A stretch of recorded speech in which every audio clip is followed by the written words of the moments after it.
Yes, yes, people, we are back on the Sarcasm City TV YouTube for another Manchester United match reaction. And hopefully this one works, people, because I filmed a match reaction 15 minutes long about this damn Europa League final, uploaded it, thumbnail, and then no audio. So this time I'll double check. So hopefully you can hear me, but we're here. Tottenham Hotspur 1, Manchester United 0 in the Europa League final, and it's such a tragic end to what has been an absolutely horrific season for Manchester United. Thankfully, there is only one game left, and this match reaction, of course, I'm going to give my thoughts on the game, but I'm going to do more of a deep dive, the players, the manager, and the ownership. So it'll probably be around 15 minutes, maybe even longer, people. But yeah, first and foremost, let me start off the match reaction with some form of class. Shout out to Tottenham Hotspur. Congratulations to them. Thoroughly deserved the win. Not taking anything away from them. Europa League winners. Now, on to Manchester United. Typical of us in a big game or any game where we concede a goal and it's down to multiple individuals making errors. We'll get to the guy who gave the ball away. We'll get to that, but we'll park that for a moment, people. Let's just park that off to the side for the moment. Dorgu, Luke Shaw, both, I blame both of them equally with it, because Shaw, first and foremost, he sees Brennan Johnson. Because many a times we'll see it where whether it's a winger or a striker will run off a fullback and the centre back has no idea he's there, and that's definitely the fullback's fault. Luke Shaw sees Brennan Johnson. He looks, he sees him. But you know what he does? Doesn't take charge of the situation, doesn't take accountability. Not only are you the centre back, you're also the senior defender in that situation. Deal with it. You can see Brennan Johnson. You're marking nobody. Maguire has Solanke. Go and deal with Brennan Johnson. That doesn't mean Dorgu's blameless. Like I said, I equally blame him, because Dorgu should also take accountability and he should mark Brennan Johnson. And it wasn't even like it was a fantastic run. He didn't make some run that made you lost it where he was on one shoulder and then on the other shoulder. Like, what? Basics. Typical Manchester United. People say Onana should have done better with it. I think maybe that's a bit harsh, but guess what? Onana's been terrible all season, so I'm not going to sit here and defend him. So you could argue it's 3 or 4. And let's get to, El Capitano. Where would we be without him? World class, so creative, giving the ball away. Lo and behold, giving the ball away cheaply that cost us the goal. And everyone who's always in my comments who's like, oh, you just dislike Bruno, you hate Bruno, you blame him for everything, you have an agenda, all of this rubbish. Make sure you're in the chat now. I don't even want apologies to me. I want 0 apologies. I'm cool with that. I just want people who are so loud with their criticism so loud of their praise for this man. So loud. Shout they praise him from Spider-Man rooftops. Make sure you have the same vim and them same Spider-Man rooftop shot on. Shout about his mistakes. Make sure you criticize him today, because even outside of giving the ball away for the goal, he was dreadful today. Created nothing. Gave the ball away countless times. Terrible decision making constantly throughout. And guess what? This is a typical Bruno Fernandes game. Typical Bruno Fernandes game. Typical of Bruno Fernandes in a big game. We've seen this before countless times. Has he been better as of late, in particular this calendar year? Yes, but form is temporary, class is permanent.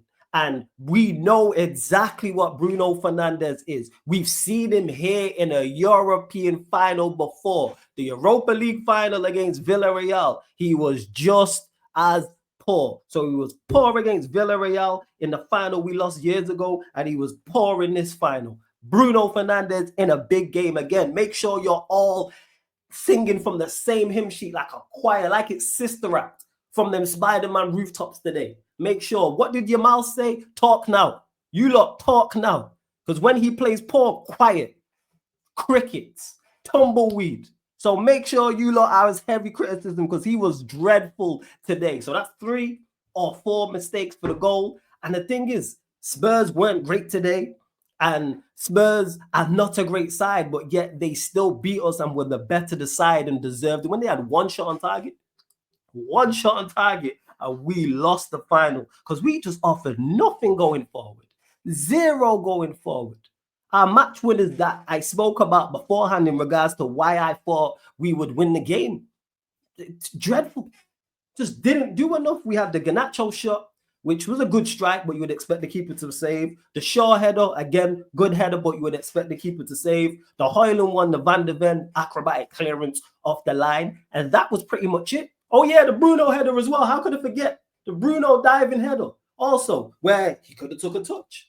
And I'm not even saying he should have scored that. I'm just saying hit the target. Because if that's Højlund or that's Garnacho, we are crucifying them for not hitting the target or not taking a touch. So like I said, Bruno, awful today, creating nothing.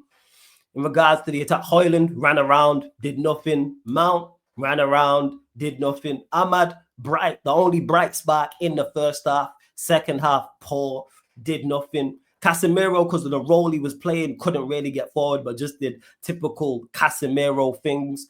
Maz from right wing back, you know, he's of a consistent level, but we know going forward is not his strengths. Limited. Dorgu was great getting back at points. He made up 2 or 3 important tackles in the second half with his recovery pace on the break. But again, going forward, limited.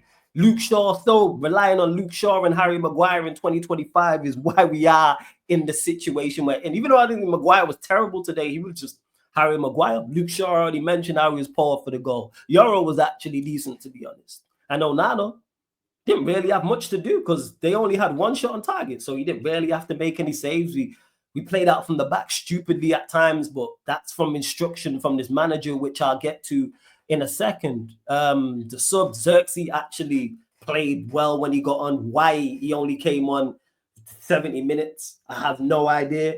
Maino getting microwave minutes. Why is Kobbie Maino getting boiling the kettle minutes when you can clearly see we are lacking ideas and he's one of our best attackers? And you could see from the second half kicked off, we knew exactly the game plan from Spurs. We knew what Spurs were going to do. They had Solanke early in the second half in their own half, clearing it to no one.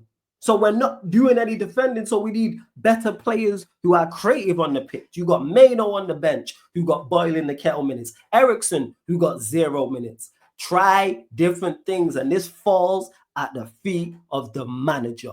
Dreadful. And he's been performing this way. And this is now just the main, this just sums up the manager. This is the summary. All the bad decisions he's been making in his time here, you've seen them all come to the light today on the biggest stage in our biggest game this season. Like, dreadful. Like I said, Maino, Xerxes, late. Why?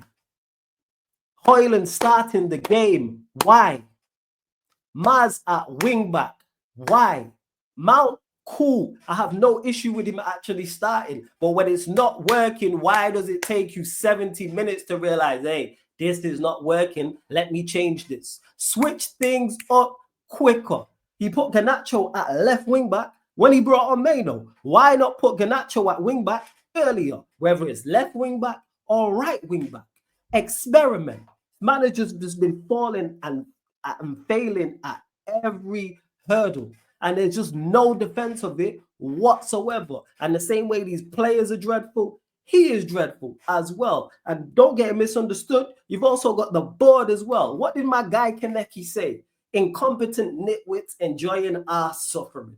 That's what Ineos are. Incompetent nitwits enjoying our suffering. Because as much as Amorim is to blame, not only for this final defeat, but also for the season, and as much as the players are to blame, not only for the final defeat and the season, them lot upstairs are also to blame. I didn't want them when they was linked to the club. I didn't want them when they made a bid. I didn't want them when they got accepted when they was here, when everyone was talking about the football structure. Where has this football structure under them got us? Our worst ever Premier League season. I won't say our worst season ever because we've been relegated, and there'll be some OGs and old heads in the chat that will say it's not our worst season ever, but it is our worst ever Premier League season, and they have to hold so much smoke for that. because they're terrible decision making. The same way we criticize the manager for terrible decision making, the same way we criticize the players for the terrible decision making, their terrible decision making has also cost us in this scenario. And this goes back to Ten Hag. It's a domino effect because of their indecisiveness and them just, word to my guy Alam, deeply unserious institution. That's what we are. And when you're a deeply unserious institution, you make deeply unserious decisions and you take time. This stems from Ten Hag.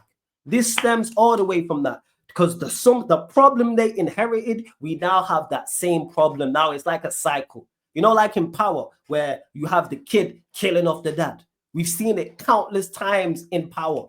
Countless times. You should have watched Power by now, people. So it is what it is. We've seen it. So literally, the same situation they inherited with Ten Hag in 2024, we now have that same situation with Amorim in 2025. And it would not shock me if in 2026, whoever the new manager is, because Amorim's not going to make it to 2026, we're going to get there. This manager shouldn't be there now. These players shouldn't be there now. Ineos should be making an absolute huge decision in the summer, but guess what? They're not going to. They are going to back Amorim and they're going to bring him in new players. And then he's going to get sacked in October and November. And we're going to be in the same scenario as with when it went from Ten Hag to Amorim, now Amorim to whoever the next guy is. And I'm hoping they have a plan. Do I believe they have a plan? Fuck no, I don't believe they have a plan. No prayer. They have an actual foolproof, well thought out, meticulous, as you would expect owners of Manchester United to be. So why I didn't want these lot in charge. And that's where I'm at with Ineos. I'm at that stage with Amorim, and I'm at that stage with pretty much the entire team. I want everybody gone. And I don't want this manager to go before these players because I don't want to give the next manager the chance to even try and pick these players and think, what can I get out of Højlund? Can I get a tune out of Garnacho? What can I get out of Bruno? Can I use Luke Shaw? Can I use Harry Maguire? Can I use Onana? Can I use the players who are out on loan? No, everybody's got to go. I've already said in an ideal scenario, treat it like it's a basketball team. I wish it was a basketball franchise where they just blow it all up. They'll get rid of the head coach, the staff, and the vast majority of the players. Well, we don't live in an ideal world. You know why? Because we have Ineos running this. So what they're going to do is keep Amorim in the summer, get rid of some of these players, bring in some new players, and then I think we will improve, but we'll only improve we'll be roundabout where Ten Hag is. Ten Hag was, when he gets sacked. So Amorim will be anywhere, I think, from 4, 5, 6 points better off, level or below. And then that's when that conversation is going to start as well. You sacked Ten Hag and Amorim's only just a little bit better and you backed him, or he's the same and you're keeping him, or he's worse and you're keeping him. The manager's cooked. He's out of his depth. Throw in the white towel. I wish I had a white towel to throw. Throw in the white towel, man. Throw in the white towel. It's over. It's over. Show's done, man. It's a wrap. Why can they not realize this? Hear how this manager was. Look at how Amorim was talking before this final loss. And look at how he was looking before this final loss. I don't even know what he said in the post-match conference. And then what does that do to the players as well if he's the guy leading us out into battle? And this isn't just going to be solved by new players. Do I think we'll be better? Yes, because the quality of players is better, but nowhere near the level Manchester United want to be. Nowhere near the level we want to be. So I'm just hoping they have some form of backup plan in place for October, November, or whenever they decide to pull the plug, because they're indecisive. They took their time with Ten Hag and it cost us, and didn't sack him when they were supposed to. And they're now doing the same with Amorim. And they'll probably do the same with some of these players. Because if anything now, the one gold lining, people, from this losses, there's no hiding place for these players. There's no trophy to hide behind. 16th place. All of these losses, minus goal difference, dreadful performances. There's no hiding place for anybody at the football club, from Ineos to Amorim to this set of players. So we'll see what's what. But people, make sure you subscribe to the Sarcasm City TV Clips channel as well. We'll be launching that this week. I keep saying that. Sarcasm City TV Clips, where we clip up the live streams. Hit the like button on this video, though. Please make sure you share this out across all the socials and subscribe to the channel, Sarcasm City TV, road to 15K. So subscribe here, Sarcasm City TV. Subscribe, Sarcasm City TV Clips as well. Hopefully the audio's on this one, but I'm not going to be an idiot and I'm going to check this because this is the second time I've done this now. So apologies on the lateness, but here we are. Get your comments in below, people. Big up, respect, salute to everyone.